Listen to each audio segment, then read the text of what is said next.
row house. It's actually a townhouse in the federal style, turned about 200 years old, and our family's lived in it for about 50 years. All of the original architectural components are still in very good shape, but after 2 centuries of active family living, actually the first family had 8 children living in the house.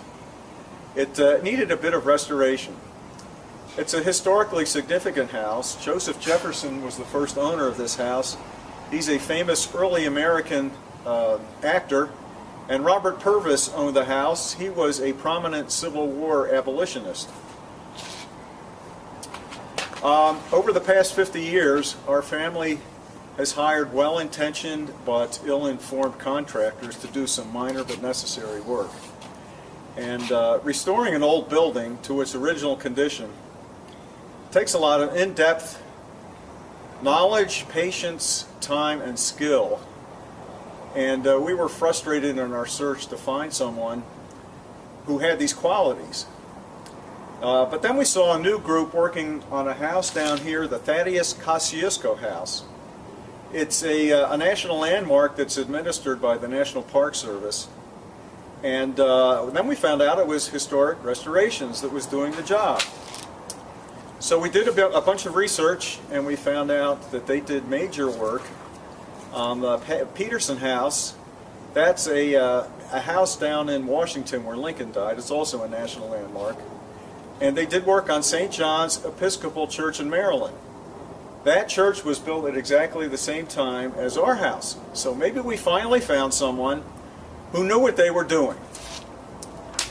However, federal government policy dictates that federal employees are not allowed to recommend or even comment on any private contractors. But we had some informal contacts with the federal government employees, and off the record, they told us about the quality of the Historic Restorations work, and they told us the quality was excellent, and they had a great work ethic.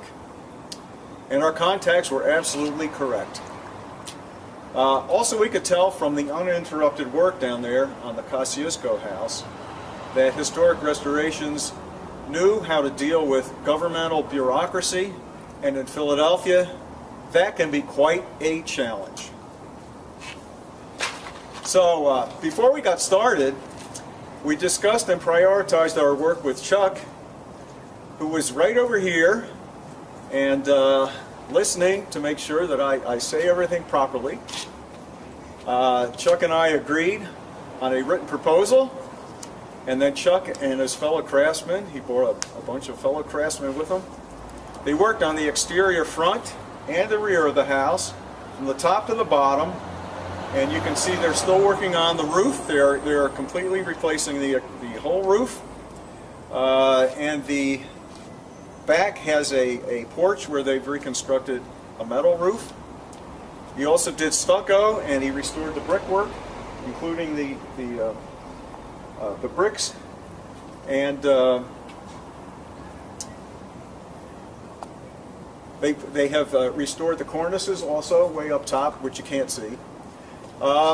We didn't know actually that metal roofs were used in existence 200 years ago. A previous contractor, who we didn't hire, told us that the windowsills were so rotten and so soft that they had to be completely replaced. And this would have been a huge effort because, as you can see, the windowsill is just one big piece. But Chuck came in and he removed all 200 years of the paint. And by the way, they are also very careful with removal of lead-based paint. And he showed us the original frame, and he showed us the original sills.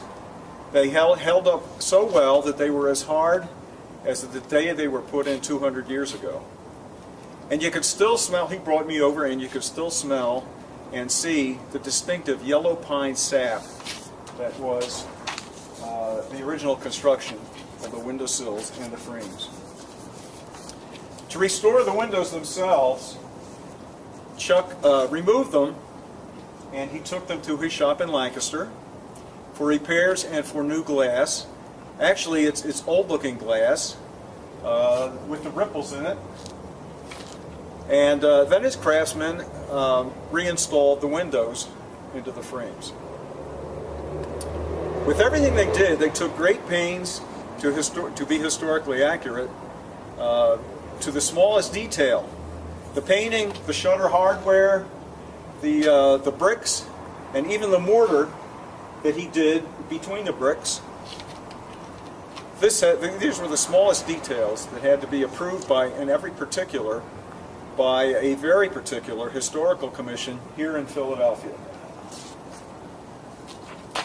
And Lois, with her experience on the Lancaster City Historical Commission, and Danielle, with her patience and perseverance, worked very hard to get all of the approvals from the Historical Commission for even down to the mortar.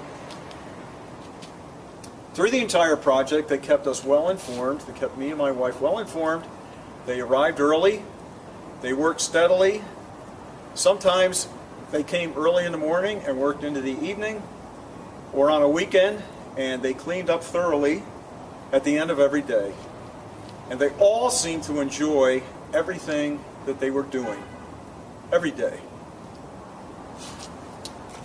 So we've lived here for about 50 years, and my wife and I thought we knew just about everything about our house and about early 19th century lifestyles.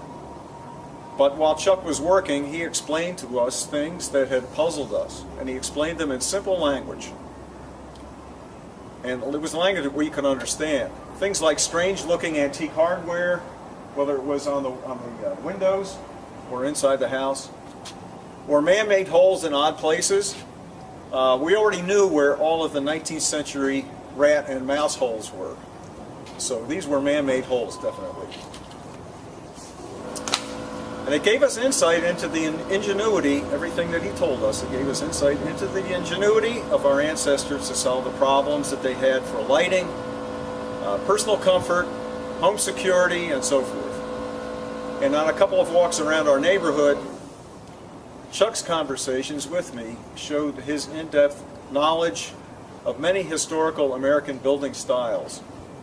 It wasn't just the federal style, but things like the Georgian styles and the Italian 8 styles and things like that.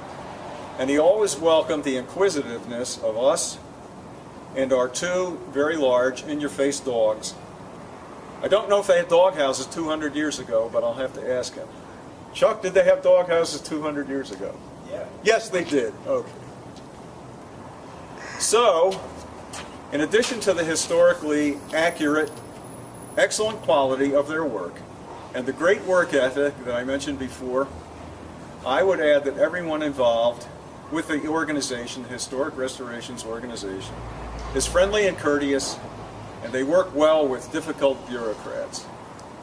And the care they put into our restoration here increased even more our appreciation and love for our old house. I would like to say that the people of Historic Restorations truly care about proper preservation of America's historical architectural heritage.